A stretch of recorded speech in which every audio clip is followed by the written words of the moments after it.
नमस्कार मु डॉक्टर मनोहर महांती आईएमडी भुवनेश्वर पूरा ओडिशा राज्य वेदर बुलेटिन करुच्ची देखा गत 24 घंटा पूरा राज्य रे किछि किछि स्थान रे हल्का मध्यम वर्षा होईछि किंतु गोटे स्थान रे बारिपदा ठारे मयूरभंज जिल्लार बारिपदा ठारे प्रबल वर्षा रेकर्ड करा जायछि 84.8 मिलीमीटर वर्षा।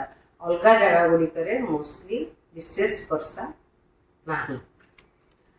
आज पर्यंत जो 1 जून रू नहीं 31 जुलाई पर्यंत मौसमी वर्षा टोटाल 737.6 मिलीमीटर पूरा राज्य रे सहित से पूरा राज्य रे वर्तमान 34% माने 34% अधिका वर्षा हेछि जेतिकी वर्षा होबा दरकार। आगामी 24 घंटा राज्य रे किछि किछि स्थान रे हल्का मध्यम वर्षा रह वर्षा सहित गोटे किंबा दुईटा स्थान रे बिजुली घड़घड़ी किंबा एवं झटका पवन 30 ରୁ 40 किलोमीटर पर आवर रही पारे। काली भी राज्य रे किछि किछि स्थान रे हल्का मध्यम वर्षा रह सहित गोटे किंबा दुईटा स्थान रे वर्षा सहित बिजुली घड़घड़ी किंबा एवं झटका पवन 30 ରୁ 40 किलोमीटर पर आवर रहिबार संभावना रही।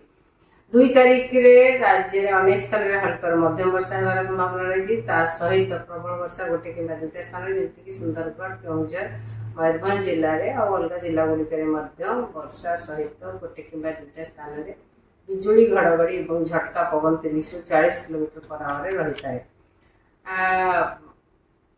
3 तारीख रे राज्य रे अनेक स्थान रे हल्का मध्यम वर्षा रहिबार संभावना रही सहित संबलपुर मयूरभंज केउंझर जिल्ला रे गोटे किंबा दुईटा स्थान रे प्रबल वर्षा होबार संभावना रही।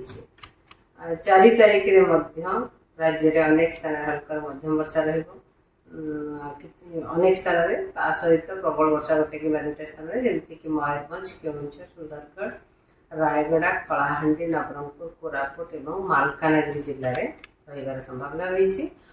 5 तारीख रे मध्य राज्य अनेक स्थान रे हल्का मध्यम वर्षा रहिबा सहित गोटे किंबा दुईटा स्थान रे प्रबल वर्षा हो पारे जेमति कि मयूरभंज केउंझर सुंदरगढ़ कंधमाल रायगड़ा कोरापुट मालकानगिरी जिल्ला रे।